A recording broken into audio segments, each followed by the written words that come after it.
Hello, and welcome to the Fintech Times Presents series of webinars. Established in 2016, the Fintech Times is a global multimedia news outlet centered around the world's first leading fintech newspaper. We report on the latest and brightest ideas from the fintech world. Firstly, I'd like to say hello to our online audience. Thank you so much for joining us today. And today we're going to be talking about ethical banking.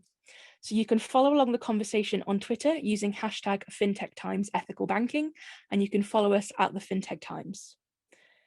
Ethical banking might well be a buzzword today, but consumers have been looking to do good with their income for as long as fiat money has been in existence. The only difference is that before fintech, individuals had to search for ways to do good, whether that was through annual donations or leaving charities in their wills. But over the last 3 years, innovative fintechs have changed that. From sending your change digitally to your favorite charities to investing and banking in ethical streams, while also serving a need for specific communities such as Islamic finance. This webinar will examine the boom in ethical banking and ask what comes next. So we have some fantastic guests for today's discussion, and I'm delighted to introduce Sean Donnelly, co-founder of Roundups, and Deborah Darlington, Director of Brand and Marketing at the Co-operative Bank.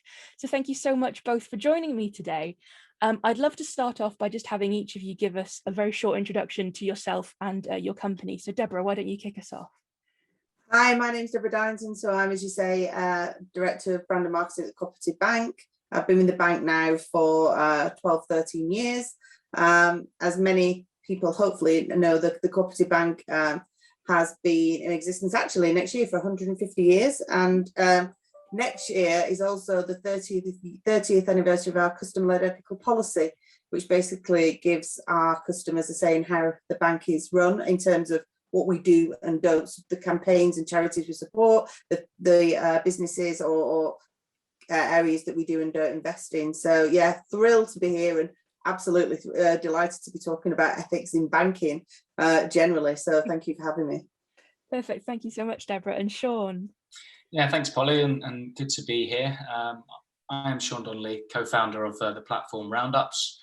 Roundups is an app that integrates with banks and credit cards to round up your payments every time you spend and send spare change off to a charity of your choice. We're working with over 70 charities and lots of the major banks to facilitate this. And yeah, delighted to be here. Thank you very much for having me. Perfect. Well, thank you both very much. So I'm going to kick straight off and I'm going to ask this question to both of you. But firstly, I'd love to know, what are the main reasons for the success in ethical banking we're seeing today? So Deborah, why don't you kick us off with that one? So I'd say the reason we're seeing the success today, and actually the way we've seen, I suppose, for a number of years, is consumer demand. I think, consumers are far more aware of the impact that they have through the decisions they make and the brands they choose to do business with. So it's very important for those brands to be much more open and avert in terms of what they offer and how they do business, and make sure that consumers can have that choice. And where this has existed, I think, for many years, or certainly within many organizations, particularly in retail, as we've seen, understanding from source to shelf what happens through that product's life journey also, then I think the same is true of banking, and we're delighted with that.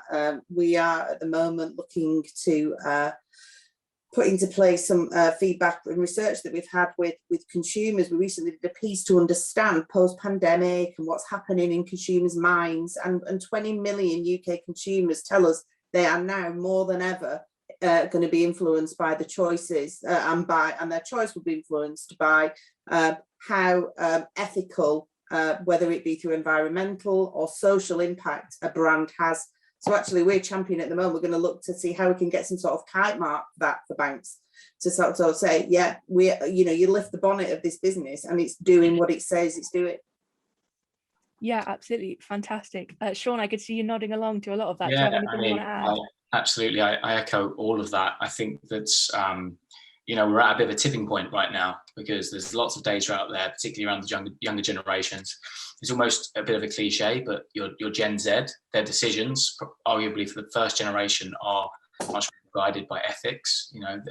Over 50% want to deal with ethical brands, and they'll spend more to deal with ethical brands.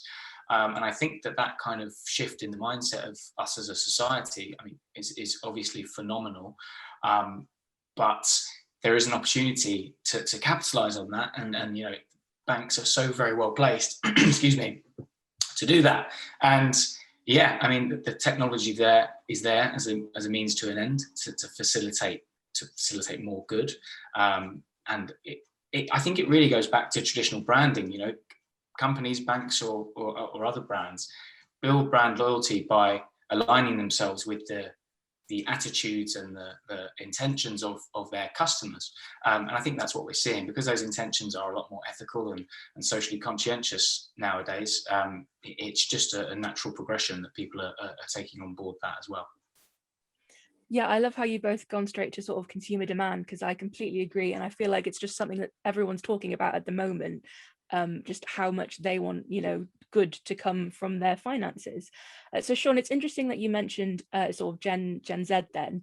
Are there any other types of groups or communities that ethical banking can serve well, or is it sort of very much the younger generations that are leading the charge?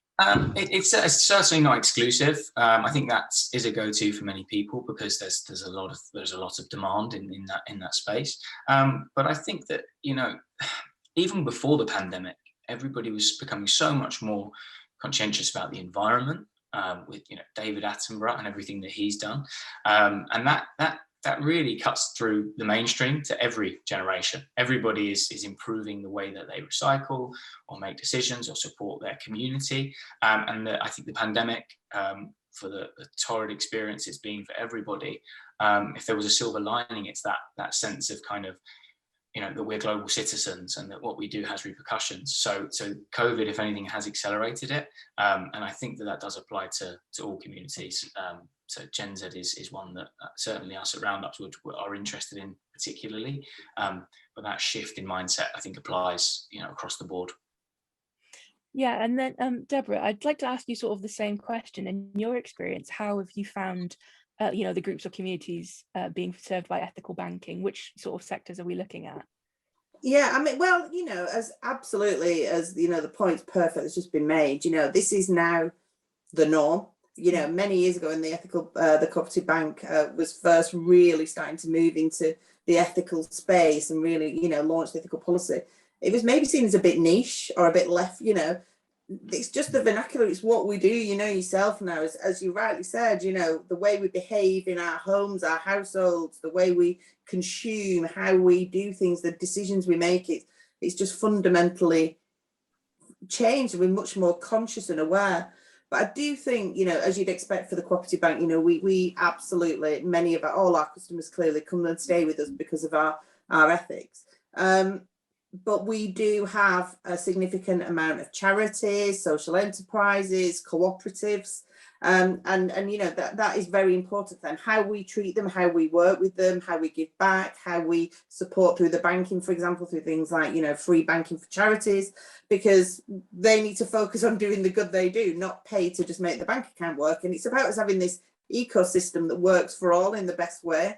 But I would say, you know, that for many charities, it's important, or brands that are there to function as a business to do good, to look beneath the surface a bit of the banks that they're choosing. You know, who are they banking with? Are they, some of those banks, actually doing the absolute opposite of what that charity is trying to help or solve a problem or an issue? You know, and I think that is a change that's come in that I think is very, very welcomed. But I do think, because it is becoming so much the norm, it's very easy for people to say something, for brands to say something and do and maybe not deliver. And I think for consumers to be demanding of brands now and expect, you know, to inform the choices and have that information presented to them so they can make an informed choice. Yeah, fantastic. And then I'd love to sort of move on to sort of fintech and the sort of fintech industry. And how has fintech opened up this market of this idea of ethical banking? And I know you're both from sort of quite different backgrounds, so I think we're going to get some really great answers from this. So Deborah, why don't you go first from your perspective? Well, I think fintechs are just amazing. You know, we're starting to move into that space through how we can service our customers using more innovative methods. You know, technology and innovation is moving so quickly, and for us to particularly service our business customers in ways to make life easy for them. But I think the advantage fintechs have, which is fantastic, is they're not maybe burdened with the infrastructures of big organizations are. So it's how they can plug into those more, bigger engines to help make that customer experience much more easy and aggregate that information to help consumers have decisions, the information to make informed decisions in the hands. So, how do you could rate businesses on ethics by just looking at an app that tells you before you even choose to interact with a brand, how are you going to, differentiate, and how are you going to know whether you're making the right decision? So for me, it's absolutely a great way to build better experiences, better choices, and consumer confidence that they can, by choosing an ethical option, they're not making a compromise in any way, and they're also not having to pay more for it. It's just in the pack. Yeah, absolutely. And I love how it's all coming back to sort of consumers and consumer demands and putting consumers at the heart of everything. Why we're here, isn't it? Yeah, and it sounds so silly to say that, but like, of course, yeah, that's obvious. So Sean, I'd love to know what you think about this as sort of a more new entrance relatively into the market. How has fintech opened up this market? Yeah, I mean, it's huge. When we started Roundups, we had the insight that there was definitely some tech out there that would allow us to digitally replicate the experience of donating loose change. It just so happens that fintech is a vehicle for that, and since dipping our toe and exploring it more, there are so many great fintechs out there doing things that are helping people live more ethically, using open banking and the transaction data there to help them make greener decisions, for example. So it is huge, and I think as Deborah said, the real kind of magic ingredient that I think we'll see more of over the next sort of 5 to 10 years, I certainly hope we will, is going to be those smaller fintechs, those startups working with banks to scale these ideas, because they have that agility, of course, to kind of be a bit more, I don't want to say more innovative, but they have that agility to try new things that perhaps the bigger engines can't. So they can kind of innovate on that, and then hopefully partner with organizations such as the Co-op and the larger banks to kind of scale those ideas up to help people live more ethically. Yeah, and I think something that's sort of being spoken about a lot in the industry just generally is this idea of partnership and collaboration, particularly with the smaller startups and the bigger established banks. And I think that's just really going to be game changing when you think of what the industry is going to look like over the next few years. And I think that from what I've seen, there's so many varying opinions on this. There's organisations that will tell you, some large banks that tell you they're doing everything they can, but there's not really much that's happened. But there's a lot of talk about what's going to happen, and I've come across many cynical people who work in banks who just said that it's not really actually going to happen at all. But I think over the last 6 months, I've seen some really good partnerships come to fruition. Kogo, which is a tracking app for your carbon footprint, have done a partnership with NatWest, I believe. And there's also something called the Fintech Pledge now, which lots of banks have signed to basically say that they've got a clear process to work with startups and get them to the point of pilot. And I think that with so many fintechs being fintech for good, that sort of wider change will inevitably allow hopefully more organizations like us, Fintech for Good, startups, to start working with more banks and delivering options to consumers. Yeah, absolutely. And I just think it's fantastic now that the sort of intense competition has taken a bit of a step back, and it's now more about collaboration. Let's work together to make these really cool things happen. And I just think that's absolutely brilliant. And then, so obviously, like we said before, we're talking a lot about this consumer and consumer choice and how obviously consumer demands inform things. But do consumers really have a choice as to where their money is going to go? So this is probably quite a big question but Sean, I'd love to ask you this first. So we're talking about consumer choice, but do they really have a choice and a voice in this? Yeah, I mean, I think what Deborah mentioned earlier about looking under the hood of your bank and finding out, and it's given me food for thought, I must admit, with our bank. But I think the information will be there if you want to dig for it, and then you'll make an informed decision. I think the more important challenge is giving people the information in a way that they're actually going to consume. And I think I have a pretty good analogy in that, some of the feedback that we get is people want to understand the impact of their charitable donations more. But But the fact is, they could go on and read the impact report from the charity that they support, but that's not digestible, and people aren't motivated enough to do that, so they don't. And that's something that we're trying to support charities with as well. But I think it's the same with kind of who you bank with or where your pension goes. The information isn't served in a digestible way, and therefore it's probably too much for it to expect from the average consumer to actually go in and educate themselves on that. So I think that I would like to take responsibility as a player in this space to help, say, okay, well, it's on us. It's not on the consumer to educate themselves. We've got to make it as easy as possible for the consumer to get that information that they need and make an informed decision. But it's certainly not easy to do that. Yeah, I can absolutely imagine, for sure. And then Deborah, I'd love to know your thoughts on this. Oh, I could talk for hours about this. So absolutely. Do consumers have a choice? Absolutely, they have a choice. It's their money.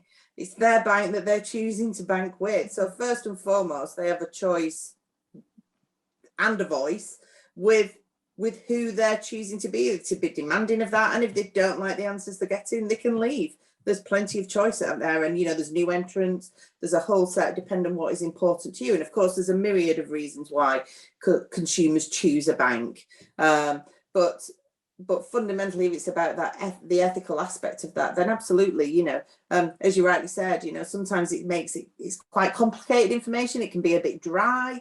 It can be maybe not translated in a way that's easy to understand and digest, and that's where we're coming back to the point around the use of fintech and clever apps and innovation and technology to be upfront about that kind of information and make it really, really easy. And then once a few do, everyone's going to have to, because that becomes the norm again.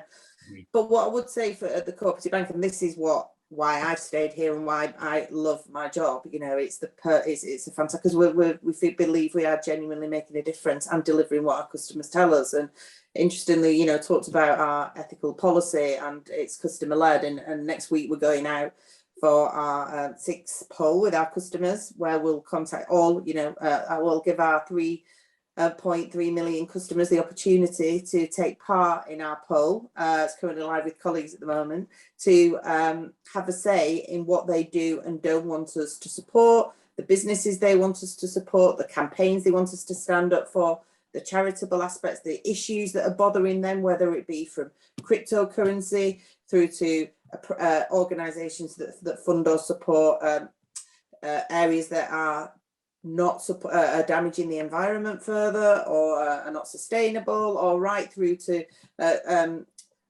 supporting any business or organisation that does anything to affect human rights. So we have that printed. We have this ethical policy that we have means we screen businesses before they come to us and when they apply, and we will refuse businesses that do not comply with our ethical policy that our customers have told us they don't want us to support. And we've turned away over the years a lot of business to do that, but you've got to put your money where your mouth is if you really do want to stand up and be known as the and defend being the ethical bank. So absolutely. I think consumers have a choice. I think as well, it's just reminded me as you were speaking there, Deborah, that in terms of that comms piece around helping people make the choice in a way that it doesn't take them an hour to read a document or whatever. A good example that I can think of where that paradigm shift is probably maybe a little bit further ahead is when you're comparing your utilities on one of the comparison sites. Now there's just a really clear box that says what percentage is renewable. And so you'll say, okay, they're a similar price, maybe one's a little bit more or a little bit less, but it's 100% renewable. And then I click that one. And so perhaps there's fintechs or banks themselves or somebody can start to use those sorts of heuristics, if you like, to make it easier for consumers to make those decisions. And to help, and you're right, and help consumers understand what is their impact in the world. It comes right through, doesn't it? And we, it's the choices. We're becoming so much more accountable for our own decisions that you want to be held to account, and having that easily and clearly spelled out for you is a really good thing. Yeah, I love the idea of a fintech comparison site or something similar. That would be incredibly interesting, and like you say, just so much easier.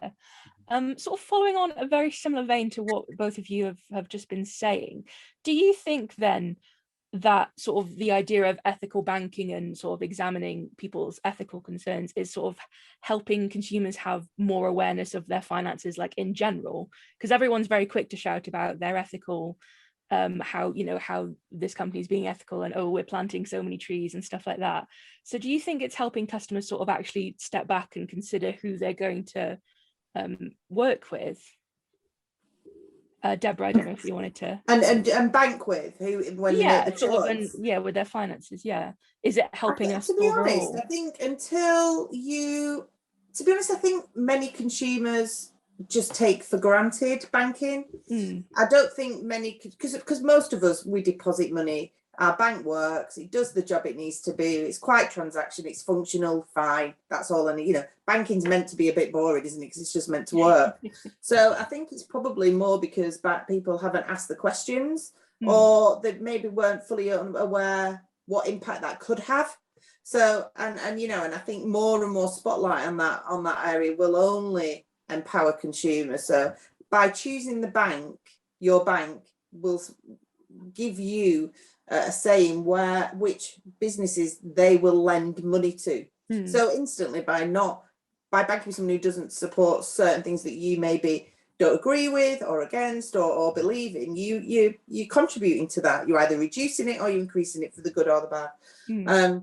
I think more and more consumers will want that information to be able to make those informed choices. So the more we can talk about it, and you know, this is what we've been doing for years, but we're a cooperative, so we're keen that it's not going to serve the world or the UK any good if it's only us sat there doing this. This is about all banks changing and starting to be more accountable. That's when we'll see the real change and a tidal change, if you like, and again, hopefully it'll just become the norm.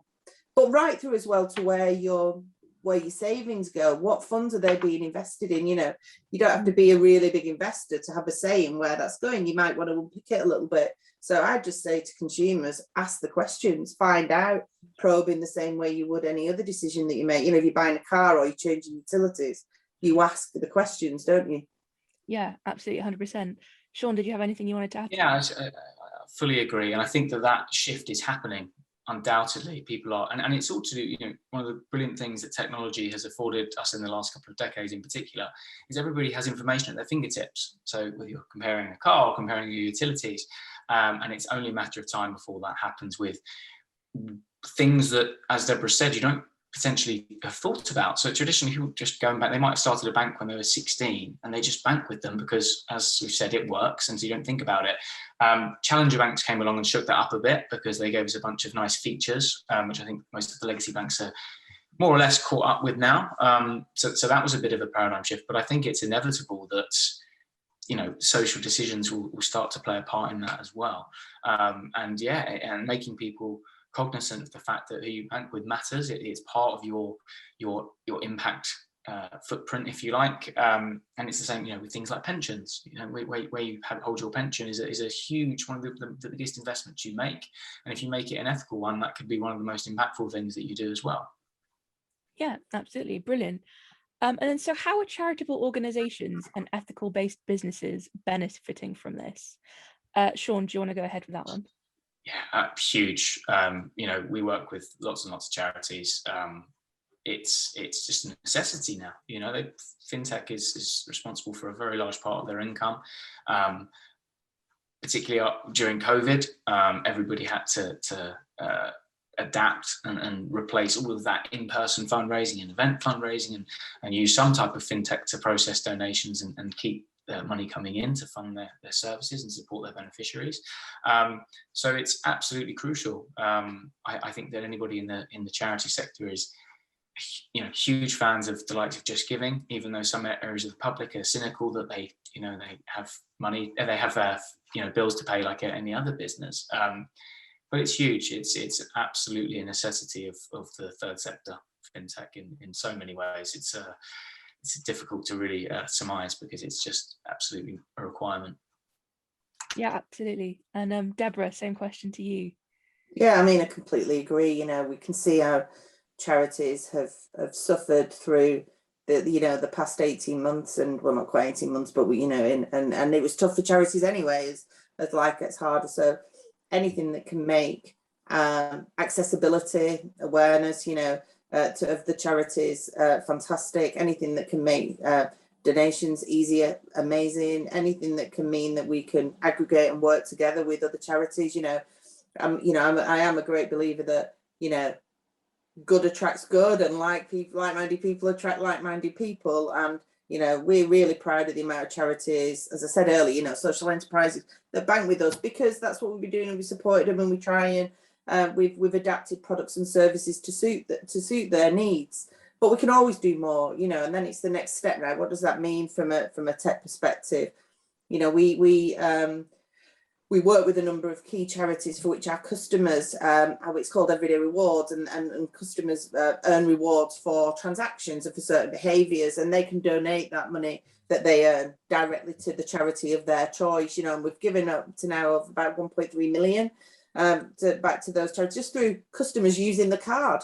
And it's just fantastic that so many of our customers want to do that, because it's just another way of facilitating good behaviour. In terms of doing good, and by just doing your daily shop, you earn a little bit of money and you can give it to the charity that you prefer, or you can split it up a bit. So it's fantastic. Yeah, I love that idea of good leads to good. I think that's brilliant and absolutely true, 100%.